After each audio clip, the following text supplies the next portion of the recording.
नमस्कार दोस्तों, स्वागत है हमारा YouTube चैनल में। जो भी इस चैनल में वीडियो देख रहे हैं, चैनल को सब्सक्राइब कर लेना और वीडियो के अंत तक बने रहना। आज है न्यू ईयर जनवरी 2025। आज के इस वीडियो में देखेंगे गौतम बुद्ध के बारे में।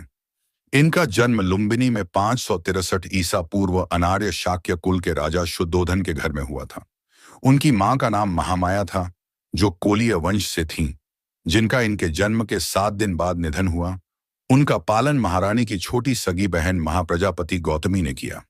29 वर्ष की आयु में सिद्धार्थ विवाहोपरांत एकमात्र प्रथम नवजात शिशु राहुल और धर्मपत्नी यशोधरा को त्याग कर संसार को जरा मरण दुखों से मुक्ति दिलाने के मार्ग एवं सत्य दिव्य ज्ञान की खोज में रात्रि में राजपाट का मोह त्याग कर वन की ओर चले गए।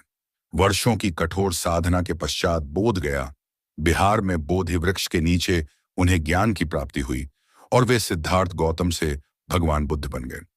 इतिहासकार पाड़ियप्पन कोटा वेंकटचलम के अनुसार गौतम बुद्ध का जन्म 1887 में तथा निर्वाण 1807 ईपू में हुआ था और अनेकानेक इतिहासकार मानते हैं कि भारतीय तिथिक्रम, वंशावलियों और पुरातत्व के अनुसार बुद्ध निर्वाण की यही तिथि सिद्ध होती है। उनका जन्म 563 ईस्वी पूर्व के बीच शाक्य गणराज्य की तत्कालीन राजधानी कपिलवस्तु के निकट लुम्बिनी में हुआ था। नेपाल में है। लुम्बिनी वन नेपाल के तराई क्षेत्र में कपिलवस्तु और देवदह के बीच नौतनवा स्टेशन से 8 मील दूर पश्चिम में रुक्मिंदेई नामक स्थान के पास स्थित था। कपिलवस्तु की महारानी महामाया देवी के अपने नहर देवदह जाते हुए रास्ते में प्रसव पीड़ा हुई और वहीं उन्होंने एक बालक को जन्म दिया। शिशु का नाम सिद्धार्थ रखा गया। 16 सहन गौतम गोत्र में जन्म लेने के कारण वे गौतम भी कहलाए। क्षत्रिय राजा शुद्धोधन उनके पिता थे।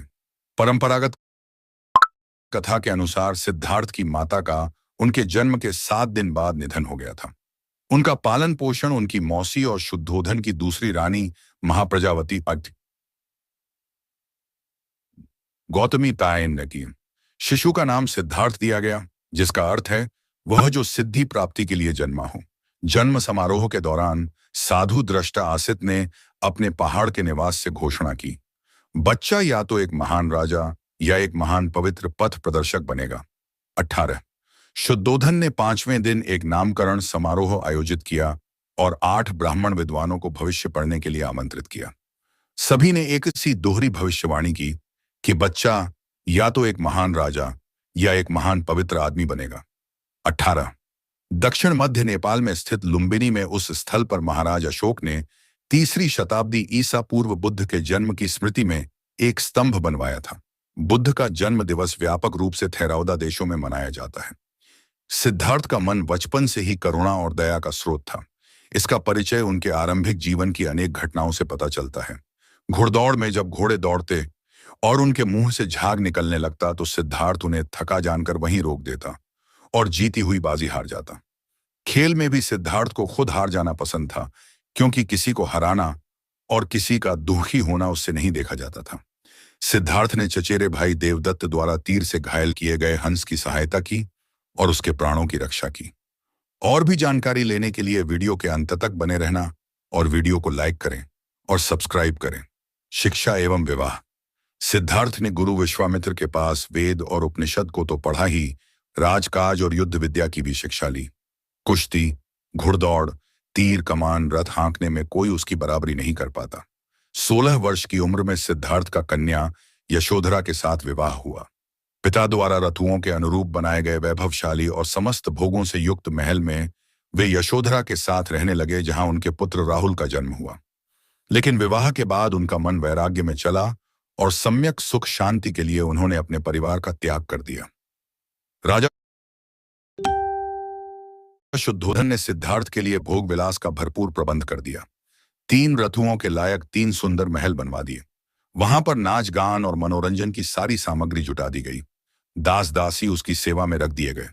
पर ये सब चीजें सिद्धार्थ को संसार में बांध कर नहीं रख सकी। वसंत ऋतु में एक दिन सिद्धार्थ बगीचे की सैर पर निकले। उन्हें सड़क पर एक बूढ़ा आदमी दिखाई दिया। उसके दांत टूट गए थे, बाल पक गए थे, शरीर टेढ़ा हो गया था। हाथ में लाठी पकड़े धीरे धीरे कांपता हुआ वह सड़क पर चल रहा था। दूसरी बार कुमार जब बगीचे की सैर को निकला तो उसकी आंखों के आगे एक रोगी आ गया। उसकी सांस तेजी से चल रही थी, कंधे ढीले पड़ गए थे, बाहें सूख गई थीं, पेट फूल गया था, चेहरा पीला पड़ गया था। दूसरे के सहारे वह बड़ी मुश्किल से चल पा रहा था। तीसरी बार सिद्धार्थ को एक अर्थी मिली। 4 आदमी उसे उठाकर लिए जा रहे थे। पीछे पीछे बहुत से लोग थे।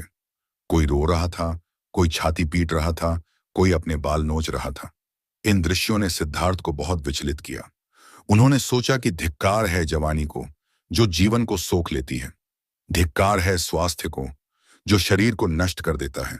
धिक्कार है जीवन को, जो इतनी जल्दी अपना ही अपना अध्याय पूरा कर देता है। क्या बुढ़ापा, बीमारी और मौत सदा इसी तरह होती रहेगी सौम्य? चौथी बार कुमार बगीचे की सैर को निकला तो उसे एक सन्यासी दिखाई पड़ा।